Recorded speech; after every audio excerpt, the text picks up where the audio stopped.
Alors mes chers amis, le 14 du mois de Iyar, c'est le jour particulier de Pessah Sheni. Qu'est-ce que Pessah Sheni, le deuxième Pessah?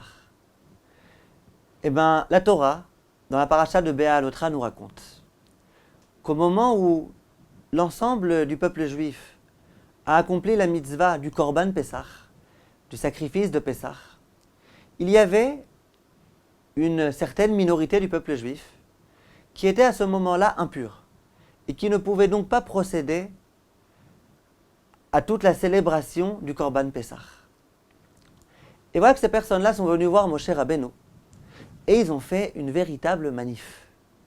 Ils ont dit à Moshe Rabbeinu, Lama nigara, Lama nigara, Lama nigara. Pourquoi serons-nous amoindris? Pourquoi serons-nous amoindris? C'est pas juste. On voit tous nos frères qui ont eu le mérite d'accomplir cette mitzvah du Korban Pessah. Et nous, rien du tout. Moshe Rabbeinu, c'est pas juste. D'autant que nos maîtres disent que la raison pour laquelle ils étaient impurs, c'était parce que c'était eux qui portaient avec eux le cercueil de Yosef. Il y en a d'autres qui disent qu'ils étaient rendus impurs parce qu'ils avaient dû enterrer des morts qui n'avaient personne d'autre qui pouvait s'occuper d'eux. C'était vraiment pas de leur faute. Et voilà que les pauvres malheureux, ils n'ont pas pu avoir le mérite d'accomplir cette belle mitzvah, le Korban Pessah. Ils sont donc venus voir Moshe Rabbeinu. Moshe Rabbeinu à ce moment-là leur dit, Vayomer alehem Moshe. Moshe leur dit, Aimdou, restez ici sur place, Ve'eshmea ma yetzave Hashem lachem. Je vais consulter Hashem et on va voir quelle est la solution qu'Hashem a à vous proposer. Et c'est à ce moment-là qu'Hashem intervient et dit à Moshe Rabbeinu, regarde, dis-leur que je leur donnais à ces hommes-là qui étaient dans l'incapacité de pouvoir accomplir la mitzvah du Korban Pessah, une nouvelle échéance, un mois après, le 14 Iyar. Et c'est ce qu'on appelle le Pessah Sheni, le deuxième Pessah, le rattrapage de Pessah. Il y a ici, mes chers amis, une question très forte qui se pose. Lorsque les Bnei Israël sont venus voir Moshe Rabbeinu, et qu'ils lui ont dit, Moshe Rabbeinu, c'est pas juste, il faut trouver une solution. Comment ça se fait que Moshe Rabbeinu leur dit, vous savez, je vais consulter Hachem? Il aurait dû leur dire, les amis, vous savez que la Torah est inamovible, qu'elle est immuable, qu'il y a 613 mitzvot et pas une de plus. Comment ça se fait que Moshe Rabbeinu dise, vous savez, j'entends ce que vous dites, et il faut effectivement réfléchir. On va peut-être pouvoir raviser la décision divine. Incompréhensible. Et le pire, le comble du comble, c'est que Akadosh Baruch Hu accepte, et qu'Akadosh Baruch Hu invente, j'allais dire, une nouvelle mitzvah. Et qu'il leur dit, oui, il n'y a pas de problème, on va faire une séance de rattrapage. Comment ça se fait? Comment comprendre une telle idée? C'est quelque chose de jamais vu. Viennent les Chachmei HaMussar et disent la chose suivante. Moshe Rabbeinu, il a été extrêmement ému et affecté lorsqu'il a entendu cette démarche fabuleuse des Bnei Israël. Les Bnei Israël, au lieu de dire on est dispensé de la mitzvah du Korban Pessah, super, yesh, comme ils disent les Israéliens, yesh, on est dispensé. On va économiser de l'argent, on va économiser du temps, on va pouvoir faire autre chose pendant ce temps-là. Tout le contraire. Ils viennent voir Moshe Rabbeinu en larmes et lui disent, Moshe Rabbeinu, c'est pas juste. Comment ça se fait qu'on ne va pas avoir le mérite de pouvoir accomplir cette mitzvah? Comment ça se fait qu'on est amoindri par rapport à l'ensemble du peuple juif? Moshe Rabbeinu était vraiment épaté par ce comportement-là. Il voit des Bnei Israël qui ressentent qu'une mitzvah de moins, c'est considéré comme étant amoindri. Il voit des gens qui sont vraiment tristes à l'idée d'avoir une mitzvah de moins à pouvoir accomplir. Moshe Rabbeinu s'est dit, si telle est leur envie de pouvoir accomplir les mitzvot, on ne sait jamais. Il y a peut-être une solution. Peut-être que Hachem lui aussi va être ému par ce comportement. On ne sait jamais. On n'est déjà plus dans les normes ordinaires de la Torah. Là, il y a quelque chose de particulier.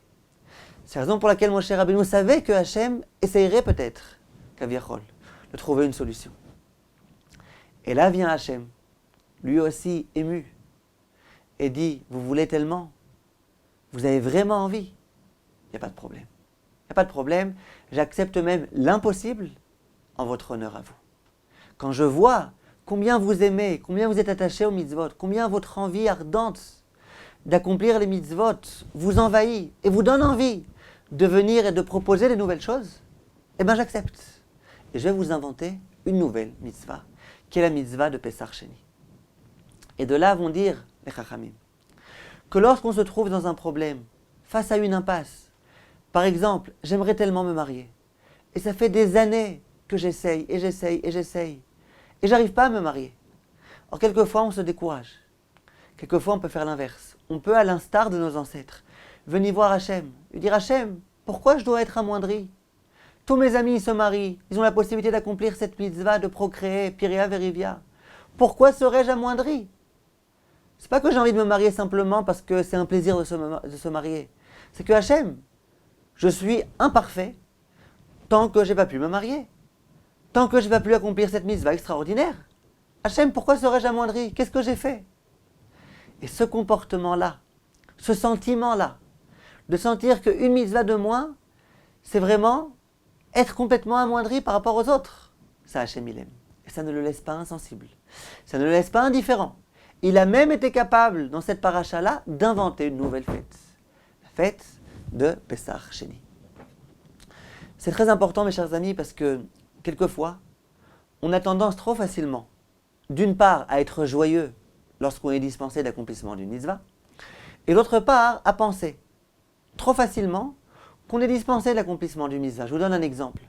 Il y a un principe qui s'appelle Anus Rachmana Patre, à savoir celui qui se trouve dans un cas de force majeure, il est dispensé de l'accomplissement des mitzvot. Et très souvent, il fait un peu froid, on dit, bon, je ne peux pas aller à la synagogue, je ne peux pas prier, pourquoi? Anus Rachmana Patre. Et quelquefois, j'aimerais bien, mon père me demande de lui rendre un service, mais je ne peux pas, parce que je suis fatigué, j'ai un peu mal à la tête, etc. Anus Rachmana Patre. Et on se sert de ce principe, à tort et à travers, sans savoir s'il est vraiment avéré. J'aimerais juste vous dire un point, mes chers amis, au sujet de ce principe-là. D'où est-ce qu'on apprend ce principe? Que Anus Rachmana Patre, que celui qui se trouve dans un cas de force majeure est dispensé. On l'apprend de la femme qui, malheureusement, s'est faite violer. Vous savez qu'une femme mariée, si jamais elle accepte d'avoir une relation interdite avec un homme, elle devient interdite à son mari. Vient la Torah et dit, que se passe-t-il si cette femme n'était pas consentante et qu'elle s'est faite violer? Ce qui s'appelle onès. Onès, le terme qu'on emploie pour dire cas de force majeure, ça veut dire un viol. Que se passe-t-il si une femme mariée s'est malheureusement faite violer? Est-ce qu'elle va être aussi interdite à son mari? Et là, la Torah dit non. Puisqu'elle a été dans un cas de force majeure, qu'elle n'était pas consentante, qu'elle ne souhaitait pas, qu'elle ne voulait pas, alors elle est anoussa. Elle est dans un cas de force majeure, et donc elle est dispensée, elle peut rester avec son mari. Et de là, on va apprendre que lorsqu'on est à l'instar de cette femme, dans une situation où on n'a pas le choix, c'est vraiment contre notre gré, qu'on est dispensé l'accomplissement d'une mitzvah, on en est effectivement dispensé. Donc mes chers amis, avant de pouvoir brandir cette arme, qui est Anus Rachmana Patre, réfléchissons. Est-ce qu'on est vraiment dans un cas de force majeure, autant que cette pauvre femme qui s'est faite violenter par un homme? Si on considère que oui, on est vraiment dans un cas de force majeure, on ne peut vraiment rien faire, on était vraiment forcés, on était vraiment violentés, alors là, effectivement, on est complètement dispensé de l'accomplissement d'une mitzvah. Mais dès lors que c'est un petit peu difficile d'accomplir la mitzvah, mais en faisant un peu d'effort, on pourrait réussir à l'accomplir. On ne peut pas se servir de ce principe-là de Anus Rachmana Patre. Et là, on a l'exemple de nos ancêtres, qui étaient vraiment dans un cas de Anus Rachmana Patre. Ils n'avaient pas le choix. Un homme impur ne peut pas procéder au Korban Pessah. Ils ne se sont pas dit, bon, ben alors d'accord, voilà, on a cette arme, on ne sera pas répréhensible, on est irréprochable. Quand on arrivera dans le monde futur, on dira à Hachem, c'était pas de notre faute, voilà, on était dispensés. Pas du tout. Ils ont senti, un juif avec une mitzvah de moins, c'est un juif, en quelque sorte, inférieur à un juif avec une mitzvah de plus.